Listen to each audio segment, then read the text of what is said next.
Hey folks, Dr. Hagmar here, and in today's video, this is a follow-up video to the video that we just did on inflammation and the thyroid, titled The 6 Things That Are Causing Inflammation and Damaging the Thyroid.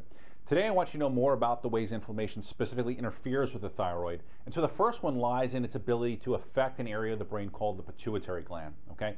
Now the pituitary gland is extremely sensitive to inflammation, and inflammation has a profound impact on many areas of your body distally. And what I mean by that is not only does the pituitary gland make TSH, thyroid stimulating hormone, which tells the thyroid to make thyroid hormones, the pituitary gland also makes LH and FSH, which act on the ovaries to produce estrogen and progesterone, which then go on to regulate the rhythm of a woman's cycle. In men, these hormones now produce testosterone, or act on the testicles to secrete testosterone and produce sperm. The pituitary function doesn't stop there, okay? It basically goes on to create and produce something called cortisol by stimulating the adrenal glands, okay, through something called ACTH. So as you can see here, inflammation not only has the capacity to influence the thyroid gland, but it also has the ability now to affect your hormones, creating hormonal chaos, and then going on to affect even the adrenal glands and causing all the symptoms that are associated with adrenal fatigue. This is why simply taking thyroid hormone replacement, T4 or T3, can't ever fix these problems, okay? And this is also why if you're taking thyroid hormones or you're on bioidentical hormone replacement, you still feel lousy. Now, what hopefully you're starting to see here is that there are many different layers to correcting the thyroid, okay?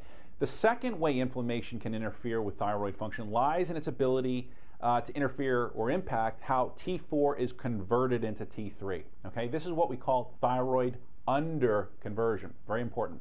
Here's what happens in thyroid underconversion. And by the way, this is a very, very common problem in women, usually a year after childbirth or many times during menopause. So after your thyroid has been stimulated by TSH, your thyroid now goes on to predominantly create two major hormones. The first one is T4 and the second one is T3.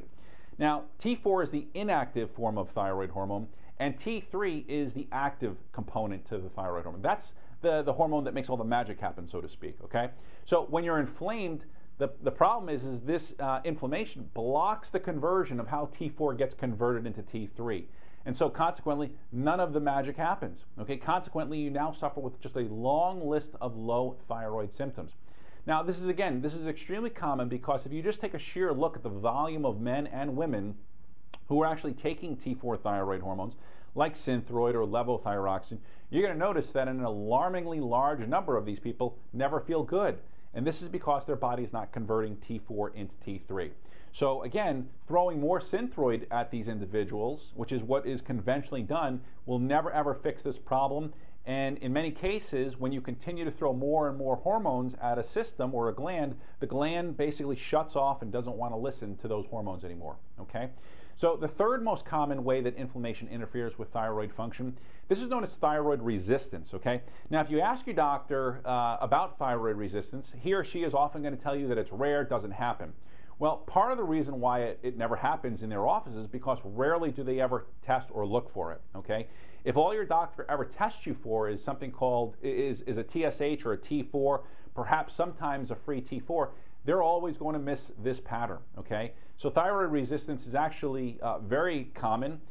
We see it a lot in our office, and one of the ways that you detect this, I reviewed in a video where I went into a lot of detail about how you have to look at something called reverse T3, and not only reverse T3, but you also have to look at the T3 reverse T3 ratio, okay? So very important. If you haven't watched those videos, I would also encourage you to go back, watch them, because you'll be able to look at your own blood work, and if you had reverse T3 done, you can do a couple measurements, couple calculations, and then you can see if you are suffering from thyroid resistance, okay? You can also visit my website where you'll find just a lot of information on thyroid resistance and some of these different patterns. But in any case, people with thyroid resistance, their body is making sufficient amounts of hormones. But the problem is that because of inflammation, the hormones can't get into the cells. Okay, so with these people, their tests actually look often very normal. Okay, unless you look at that reverse T3 and T3 reverse T3 ratio. Okay, so what kind of testing should someone get in order to detect if inflammation is a problem and where it's coming from? Well, the first thing you want to do is you want to really get a complete and comprehensive thyroid panel done. Now, I've listed this all on my website. If you go to drhagmeyer.com, you can look at all the different thyroid markers that you probably haven't had done, okay? And so I also, on that page, also have an opportunity for you to get a free guide. Now, in that free guide, I put together basically a report called the 6 missed patterns of thyroid disease that don't show up on normal thyroid blood testing. So again, if you go to drhagmeyer.com, it's a free thing. You put your name and email in, and in a matter of a few minutes, you'll basically have that guide where now you yourself can go through that and learn more about these different patterns. Now, if your doctor won't do this, contact us, and we can help you get that done.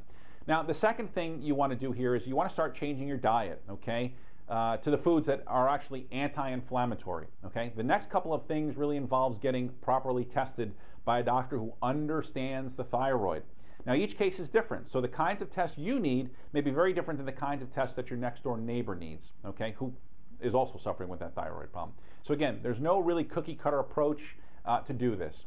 Now, in bringing this video to a close, if you have hypothyroid symptoms and your lab tests are off, it's likely that one of the patterns or contributing factors that's affecting your thyroid performance is inflammation, okay? We talked about the 6 different sources of inflammation. We talked about how diet contributes to that, gut infections contribute to that, cortisol levels contribute to that, hormones, toxicity, and then finally we talked about how blood sugar is a contributing factor to that as well.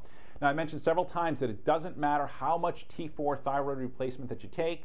If you're inflamed, no amount of thyroid hormone medication is going to fix that, okay? If you're inflamed, thyroid hormones simply can't be produced, they can't get converted, they can't get into your cells. All of this means essentially that you're going to have low thyroid symptoms despite more and more medication.